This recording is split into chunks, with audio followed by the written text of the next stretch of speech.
The first thing that's very important about a Hasidic matchmaker is they need to think that the greatest thing that ever happened to the world is getting married. The greatest thing since sliced bread is getting married. He's looking for what? She's got to have a big talkus, and she's got to be built. The religious belief is that love comes later. And I was like, man, but I'm feeling scared right now because how do I know that this girl I'm gonna marry, she's the right one for me for the rest of my life and it's not gonna be like a nightmare. There is a possibility that after 10 years of friendship, that romance could develop. You don't have to be in love before you get married. Love is something that develops over time. But in today's fast-paced society, do we have the patience to wait for love to grow?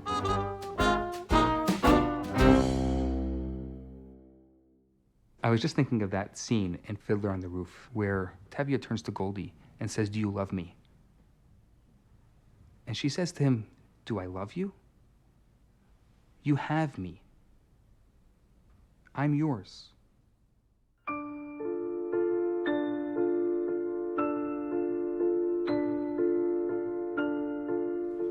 So 10 years ago, a young man started attending my relationships classes. 321 relationships talks, to be exact. Carol, I don't know exactly how many relationships classes you came to, but all I can say is you're a quicker learner.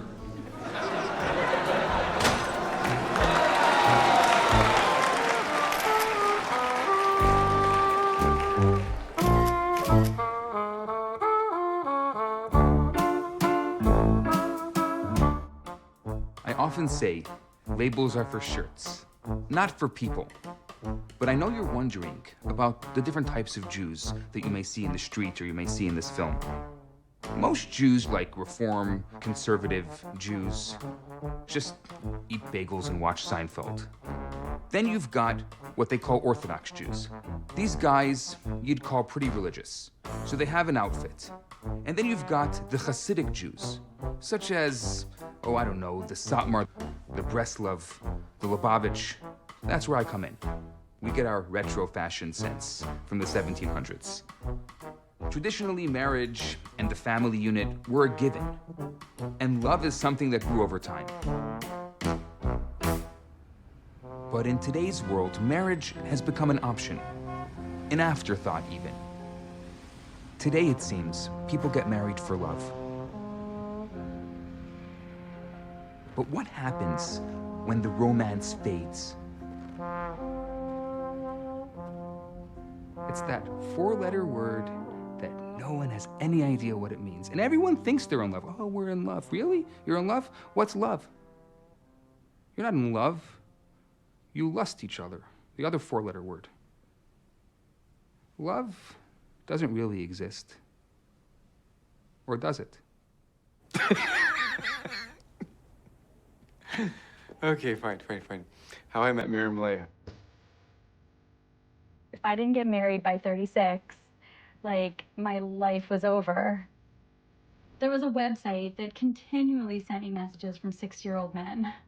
So his picture was pretty cute. He was like over the shoulder, looking back without a beard. One day I got a message on my phone saying, got an email.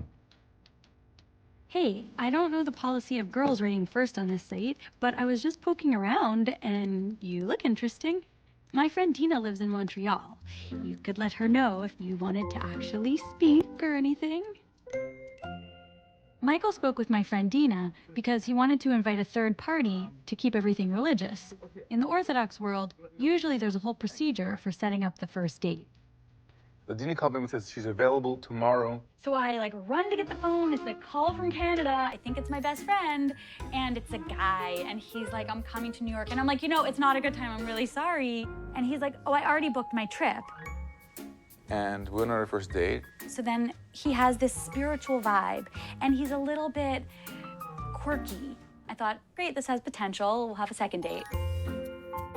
I just felt the connection. He gets down on his knees and he proposes.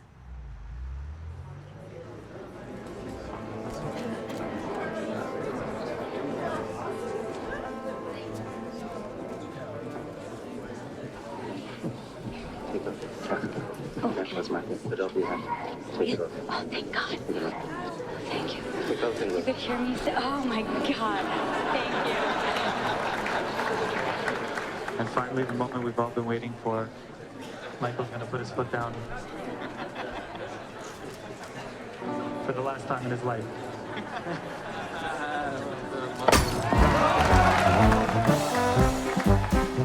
What does a Hasidic matchmaker do? Matchmake.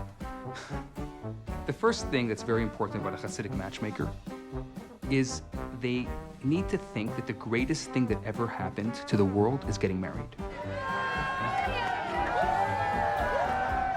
The greatest thing since sliced bread is getting married. The greatest thing since a great fresh bowl of chicken soup is getting married. Marriage is what solves the world's problems. Should I keep going?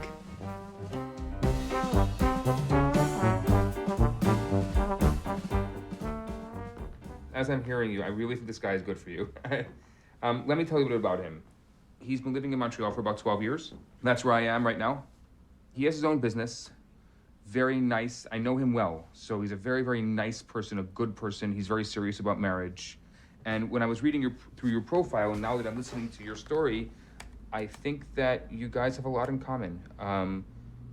It's worth a meeting. I'll have him text you. Yeah, my pleasure. Bye. And that's how the magic happens.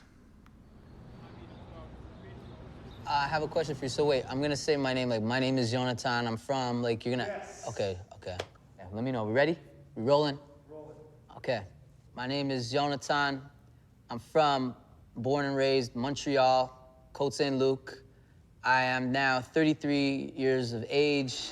I'm here to party it up with y'all, so put on that beat, DJ. Let's do this. I'm a singer, songwriter, rapper. I'm from the East Coast, but I'm West Coast, man. It's a West Coast thing. Got into it now. I feel like I'm in boxes. My head's in the clouds. It's a fly. Get it? Why hit the record? I'm the middle child. I'm in a sandwich. I have two sisters. One's young, one's older. The younger one just got married. She just had a child. I have an older sister. She's married. She has twins. And now the pressure's on. A single will come to me. Usually they'll fill out a short profile, and then I find someone who compliments them. Often the prospective single is in a different city or even a different country. What happens now is the parents are going to do research on the prospective date. They actually do research. They find out who this person is, who the family is. They find out the good, the bad, and the ugly. Then there's something called Dor Yesharim. It's a Jewish genetic test. So they'll say this is a match as far as Dor Yesharim is concerned. Now, the matchmaker's job is generally to set up the first date. All the background is done. They don't have to figure out, are we good for each other? On paper, these two people are perfect. On paper. What their job is to figure out if the chemistry works. There's no limit as far as how many dates they can go on, but the matchmaker's job is to kind of move it along. I'll hear from the girl's side that she is quite satisfied, and I will let the young man know that he's okay to ask her to marry him. If it works, and you guys decide to get married, the day you get married, you're soulmates. No girl's gonna look for somebody with that stinky beard. I'm sorry. It was horrible. Don't you dare. I didn't grow it for I style. suggest you stay like this. I didn't grow it for style. I grew it because it was for the 9 days of the temples that were destroyed, and it's a time for mourning, and it's a pay respect and to God and everything. You know, why not? It's in our genes that we get these beards that grow like in 3 weeks. You need somebody mature. You need somebody at least, 26, 27. 25, 26. Oh, okay, whatever. Rabbi Levi said 25 and up. Well, I want someone to make babies. So she shouldn't be in her, 35 or 34. Mom, we gotta get. She's got to be. We gotta get engaged first before we think of babies. I'm just saying, but that's how I look at it. Well, look at it in the way I'm looking at it, because I'm not ready to think of babies right now until I find a girl I'm attracted to and get engaged and the rings on her finger, and then... Okay, Yonatan, please.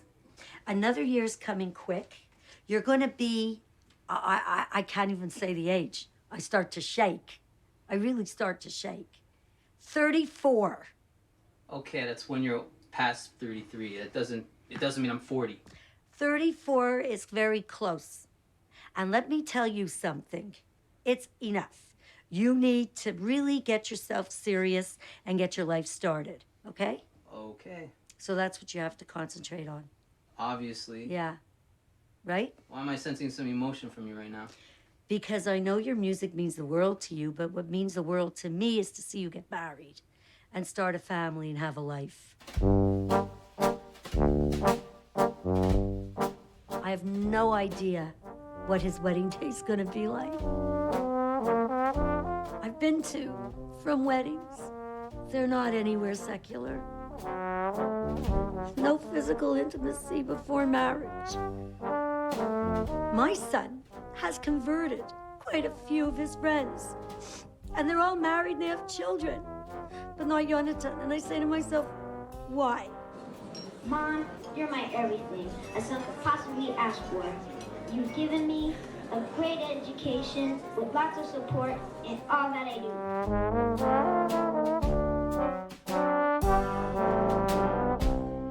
He's my only son, and he's my world.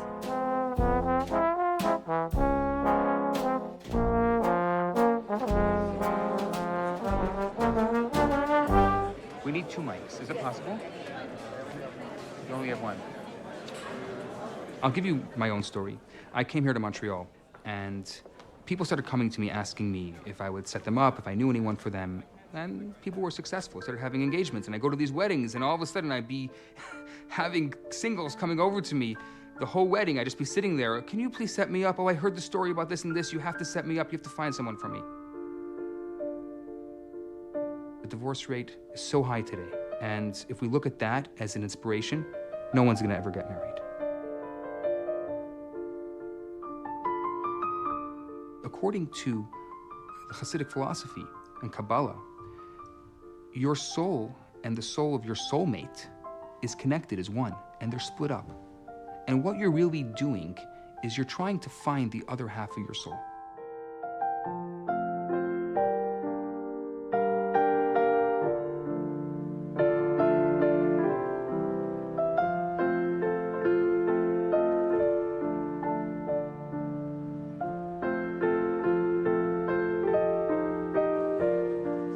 He just proposed right there on the sidewalk outside my apartment in Brooklyn, and I just sat down on the sidewalk beside him. You know, he was on the ground, he was on his knees, and I was like, I wanted to get on his level and just be like, let's talk about this. He had poured his heart out and told me where his feelings were, and if I couldn't like handle that and I couldn't keep that afloat and like not let it fall and not let I would hurt him. He like handed me his heart. I had to make a choice pretty quickly, with or without having worked it out 100%.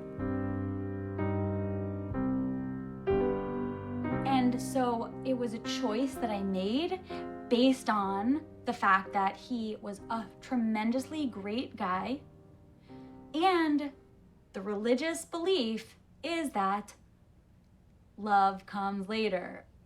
Love is not one of the credentials. And I laid my soul on the line and I said, if this is what religion preaches and I am subject and like open to being a religious person, then I need to follow that. It was in my prayers. I specifically didn't request love. You don't have to be in love before you get married. Love is something that develops over time.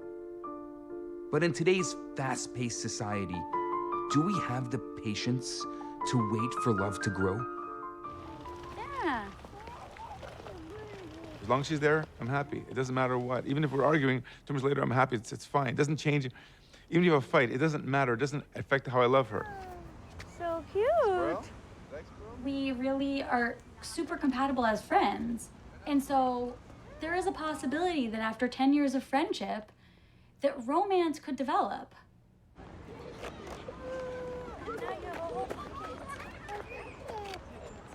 Michael is so incredible in so many ways. And I think that our relationship is like, you know, definitely past 50%. What does that mean? It means that it's better than it is worse.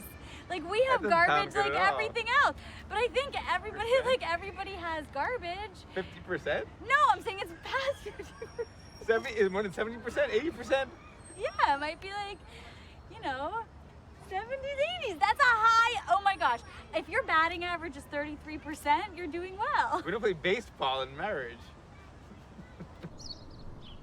Jude, I think you should go ahead and discuss Jonathan's love. He's looking for what? She's got to have a big tuchus, and she's got to be built. She looks like Kim Kardashian. Seriously, that's what he's looking for. Well, It's true. similar, you know, See? like Similar style. somebody who has like, you know, this, Erotic. every guy needs to have a little bit of attraction, man. Appeal is very important nowadays. See? Loyalty, sincerity, honesty, sharing. What about all that? Well, loyalty, yes. Sharing? Sharing, okay. I want Jonathan to find a life like his father and I. And I can tell you I'm going to be dancing next year at his wedding. I feel that. Amen. Amen. But that's what I feel. Right, Jer? I agree with you 100%. Yeah.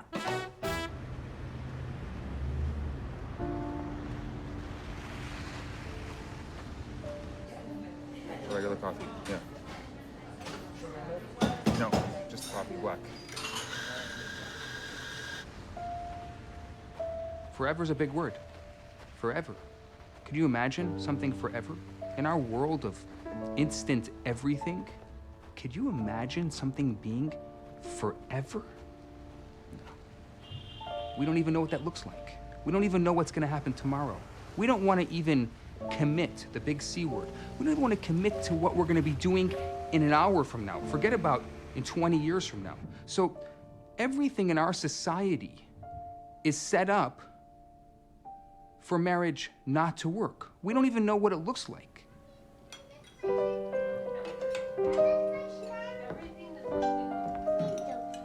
Judaism is structured around the family unit because Judaism is a family.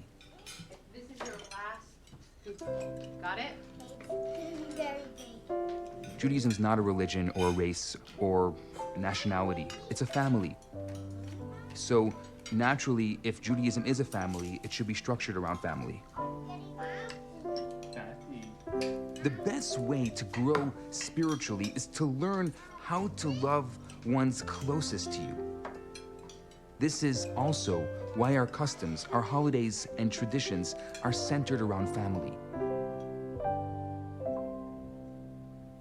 Yisrael likes to tease me, like, I noticed him, but he didn't notice me, and I always try to get him to say that he did, but he still claims all these years later that he never did.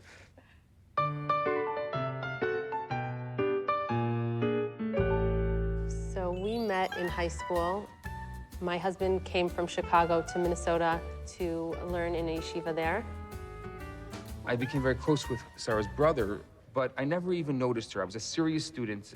His mother called my mom, and the night before he was supposed to come in, I realized, like, it may actually work out. That was kind of a panicked moment for me. Maybe I'm not gonna like her. Maybe love is not real. Maybe all these thoughts I've had over these years are not real thoughts. We didn't date very long. No, we went on 4 dates. And the rest is history, almost 12 years later. It's pretty crazy, Yeah. huh? Yeah. The gamble, I think, when you're with Hassidic is that you're getting married so young. So sometimes, like, even if you do lots of research, when people are young, they don't really know themselves so well, so that could be a gamble more than secular marriages. But I think that even with that in mind, like there's... Like, we got married, Sarah was 19, I was 22. I feel like we grew up together. Right. Like, you know, those years being together through our 20s, which is not as common in the secular world, like we really grew up together. Like we learned life together. We went through a lot of experiences that molded and shaped us, and we did that together. So there is something, I think there's something very beautiful about that. Yeah. The mistake that a lot of people make is they look at the person that they're in the relationship with, and they ask, is this the other half of my soul? That's not when you ask. When you're looking for that person, you ask. Once you're in the relationship, you have to be in the relationship, not ask yourself existential questions like, is this person my soulmate? Yes, of course this person is your soulmate. If you're married, they're your soulmate. Why would you not marry your soulmate?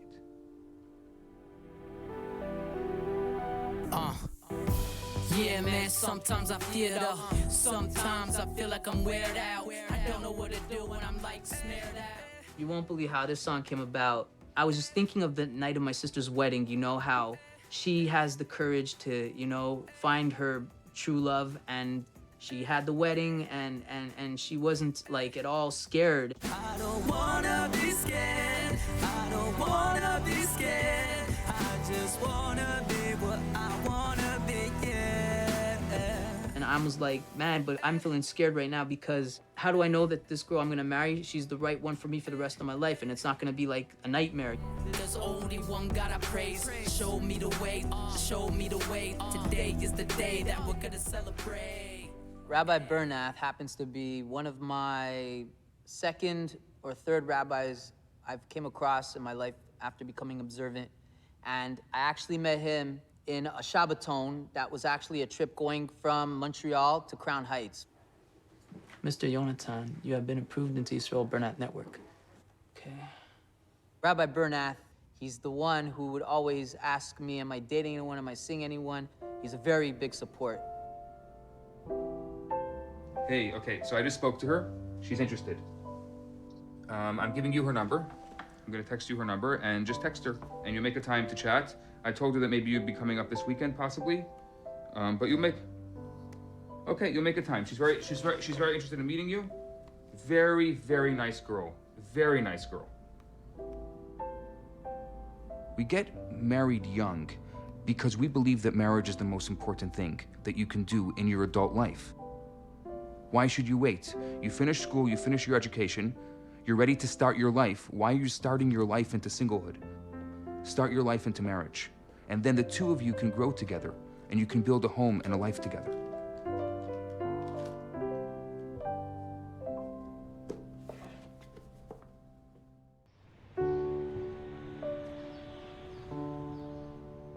I was secular, I went to college, and I dated, and frankly, I was religious for 17 years, and I dated in the religious community, and I had tons of relationships where I had chemistry. But for me, none of those relationships ended in marriage. So at this point, I've experienced love, but I have not experienced marriage. And I need marriage, I need family, I need functionality. I'm a 36-year-old single girl without prospects for moving forward to the stage of my life that includes marriage and kids. You know, like I'm missing out on 50% of life. There's single life and there's married life, and I want to live what humanity calls upon me to live, you know, as a human being. Thank you guys, thank you everyone for coming. Today is the Hebrew birthday of Michael, who I married. He's my husband over here. Starting tonight is the Hebrew birthday of Shoshana. Yes, if you were wondering, they do have Hebrew birthdays that are back to back. So we're just celebrating both of them together. They both really like bananas. So I made a cake that was meant to look like bananas, but then it got a little bit messed up because I don't know how to bake. Happy birthday to you, Michael. Happy birthday to you. I'm ready to party. Party in Jerusalem. Let me see your hands up now. Yeah. Let me see your hands up now. Come on, put your hands where I can see them. Yeah. Put your hands where I can see them. Mashiach now. Mashiach now. Come on, put your hands where I can see them now. Party in Jerusalem. What? Rabbi Bernard sent me something? I'm sending you this email as I found a potential match for you. BS. That's no potential match. So Rabbi Bernath, he contacted me out of nowhere and asking me, hey, I have somebody for you. Now, he might take this the wrong way, but she totally was not at all in my interest. She's Spanish. I don't speak Spanish. Hablas español, very little bit, but I can't carry Spanish in my family. I can't go to Panama because I don't feel that's where I want to be. You know, I told him I want someone from either Israel or California or Crown Heights. I'm better off with someone even from Canada. You know, that's about it. I don't want to get too much into that. That I have to save with him. You know, I want to put all the energy into him. You know, pressure's on him now. Come in. Hey, how are you? Good to see you. Hello, Rabbi. Long time. Yeah. Come in. So what are you here today for? I was here to talk to you because I remember last time we were talking about shidduchim and stuff like that, and I don't know if we could give another shot with something. Here's what I want you to do. Okay. Make a list. A list. There it is. You got a blank paper, make a list. Attractive. She's gotta have some, like, attraction, you know? Like, she can't just be someone that... I don't have to go there. Okay, cool, funny. She's gotta be funny, man. Not too serious. Shopping, yeah. She's gotta be my stylist, too. Are you sure if I have this side and that side, it's okay? No one's gonna see it, right? I will not continue until you are satisfied with this list. Okay. Let me see here. Here it goes. So if I find a girl that is exactly what you're looking for on this list, you will be satisfied. Yes. Good. Now you ready for your next list? There's a next list? Yes. Okay. The question is, who am I, and what do I bring to the relationship? Okay, I see what you're saying. I'm a Grammy-winning nominated pop selling artist. No, but not there. But like, I can't write that even though I had to.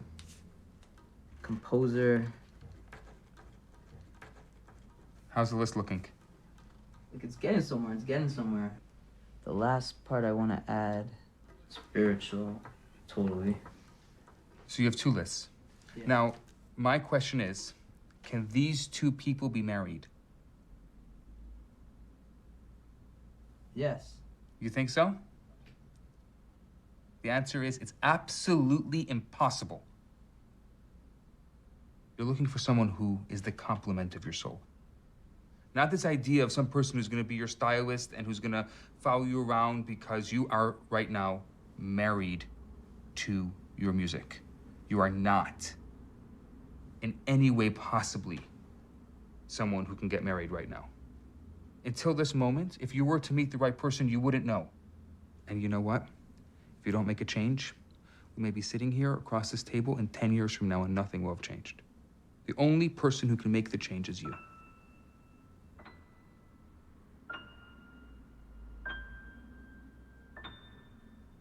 Somebody's gonna come to me one day and say, I've decided, after long process, thinking very hard, I want to get married to myself. I'm convinced, both in my personalities or my alter ego or the Pokemon in me, I don't know.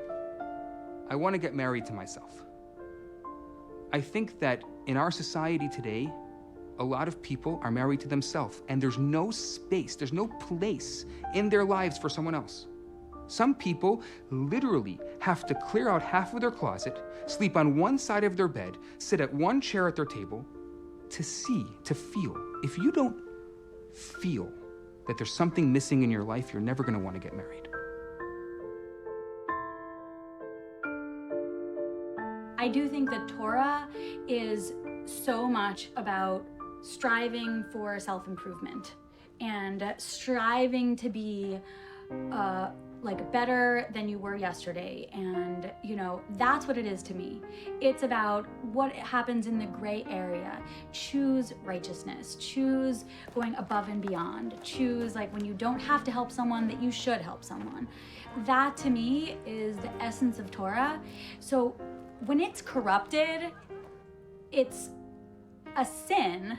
It is called a Chilul Hashem to represent something that's very holy, like pure, good, poorly. What does a doggy say? What does a kitty cat say? What about a chicken? Cluck, cluck, cluck, cluck, cluck, cluck, cluck. And what does a mommy say? We love you. God doesn't want your service if there's no joy for you. Every freaking mitzvah is about how you can live a more enriched life. If you want to know how to celebrate the holidays, the mitzvahs that God is commanding you to do, is to sit and have a big meal with all your friends and family that includes meat, bread, and wine. I really believe that God does not want people to not enjoy being alive. Whoa. There we go. Wow. Now it's full.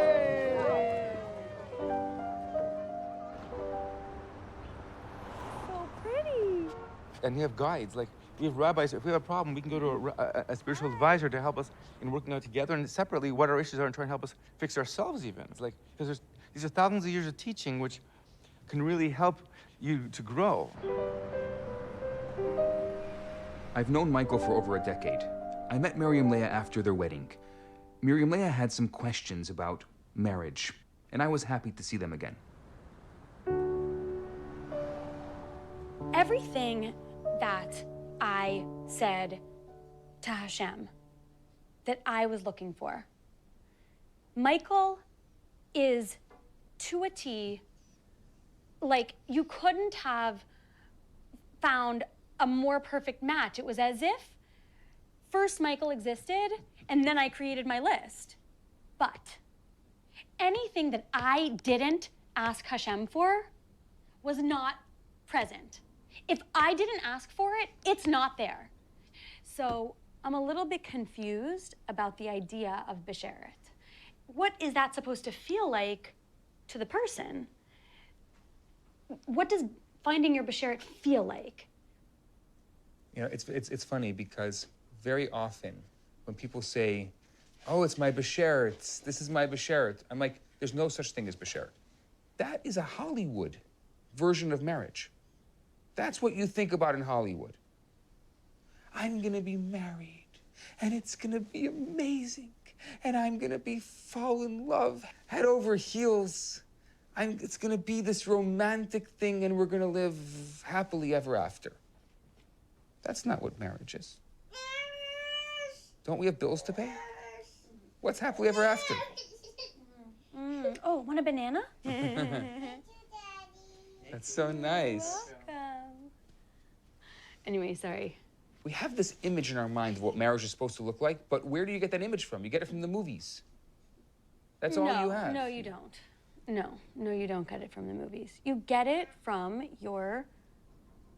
you have it when you're 10.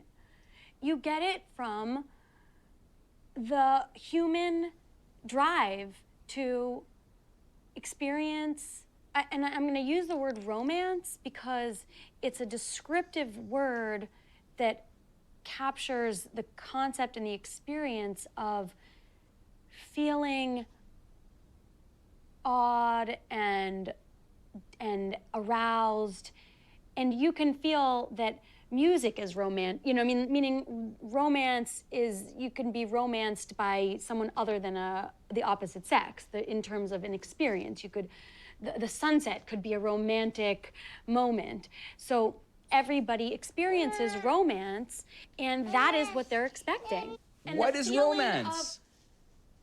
What are you trying to feel? You're trying to feel personal pleasure. That is our right as human beings, is my point. That is not selfish. That is how we are created. Who gave you the right? God. You are living in a fantasy world. I disagree. You're saying that once a marriage takes place, therefore, whatever conditions led to it were correct. Because they were your choice. You can't say No, that. Yes, no, it was. It was no, your they choice. weren't. Yes, No, of course it was when your you're choice. following instruction, you're following what you're taught. That is not choice. That is choice to follow. It's your choice to follow. No, you have no choice but to follow.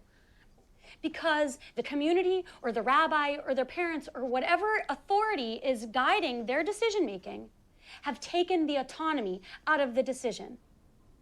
In a situation where you feel that the Torah says, and Who you are feel you that, to feel what the Torah says?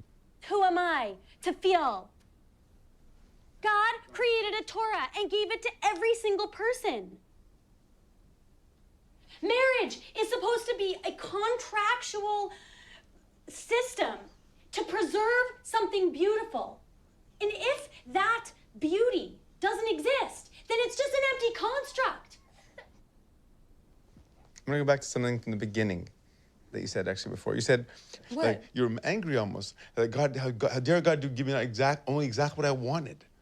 It was interesting. Right. That's it. I couldn't stop laughing in a way because it's like, excuse me, you got what you wanted and you're upset? Basically, we think in our moment, this moment in time is the most important part in our whole lives. It's now. Now, God sees the whole picture of our whole lives and everything connecting to get everything. So what we want now is what we want tomorrow, 10 years or 5 years ago. Everything changes all the time. God puts people together in the right picture of the whole life together. And those right together, it fits perfectly.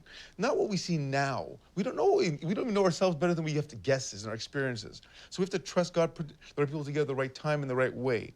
And that's what I'm gonna say because that's what I believe. It's so good. You kidding? You want to finish everything she makes. That's how good it is. But it's like She baked undervalues potatoes. herself. It's ridiculous. But I'll like put potatoes in the oven and then turn on bake. And it's like, they turn out good because what can you go wrong? It's a potato. So I guess I think Michael is the glue because he disarms me with his ability to make light of a situation even when I'm stressed out. So like if we were both stressed out at the same time, that would not work. We would just be having a shouting match. Who was gonna be louder? You know, who was gonna win this argument? God created this food for our benefit and we have an oven. So It's true, we do. we're way ahead of like the cavemen. I don't think I look like a spider. I mean, without the necklace, but like, what do you think? What do you think of like the situation? But at a certain point, once I get angry, then he calms down and he'll even make jokes, you know, and so how can you still be angry when someone just like, you know, says or does something really goofy? If two people are in a committed relationship for a long time and that trust builds, then eventually, I think that they'll be in love. They'll be in the real love, the long-term love.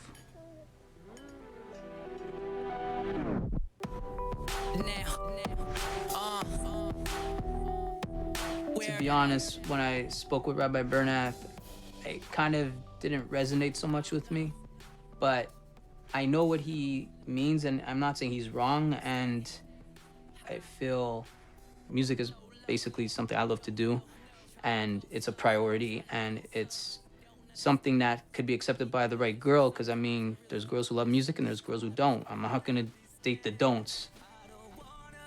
The most important part of having a successful marriage is becoming partners. Partners that do things We're together. soulmates. We're a 50-50 split And everything down the basically line. is like 50-50.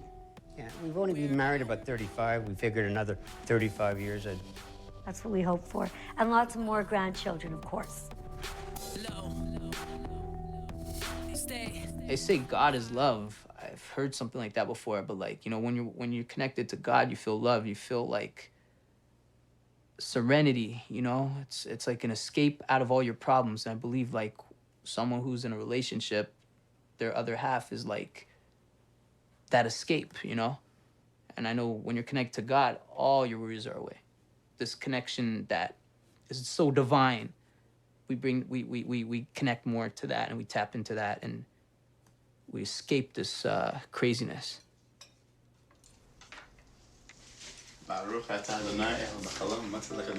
Amen. The one difference between getting married and dating somebody is when someone's dating somebody, it's easy to walk away.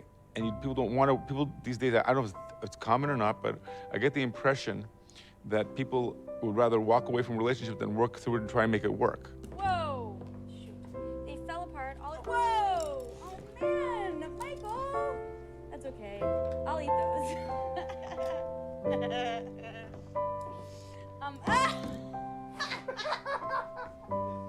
In terms of coming to a point of breaking and having that glue that keeps it from breaking, I would say that it's his strength. In the same way that I did make that decision to say yes, it's like he just gives support. Like if you're doing something wrong, if you make a mistake, he's just like holds you up.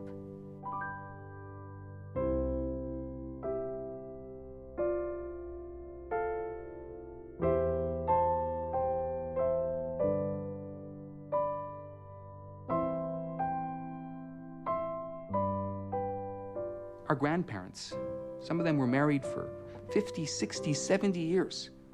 What's the secret? What's the secret to a marriage that lasts 60 years? I can't answer that. I'm not married 60 years. But I love to know. I love to find out. I love to dig deeper and try to figure out what it's all about. What's marriage all about? What's relationships all about? What's love all about? What's life all about? That's what I want to know.